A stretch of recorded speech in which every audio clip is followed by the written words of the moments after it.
بیا میخوام یه راز مهم رو بهت بگم، ولی این راز رو به هر که دلت میخواد بگو، چون خیلی مهمه. میخوام راز رسیدن به خواسته‌ها رو بهت بگم. میدونی رازش چیه؟ اولین رازش شکرگزاریه. شکرگزار همه نعمتات، حتی اون لیوان چایی که دستت داری میخوری، چون خیلی هستن حسرت خوردن همینو هم دارن. شکرگزار باش. اول این. دوم، برای نداشته هاتم شکرگزار باش. با عمق وجودت احساسشون کن. یه چیزی رو که میخوای احساسش کن، احساس خوبی بهش داشته باش، احساس کن بهش رسیدی. آخه اینی که همش بشینی بگی خدایا بده خدایا بده، این نیست. داخل وجودت میگی یعنی میشه، یعنی میده.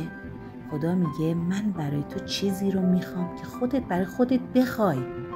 وقتی تو برای خودت نمیخوای، داخل وجود خودت لیاقتش رو نمیبینی، چطور کائنات بهت بده اینو؟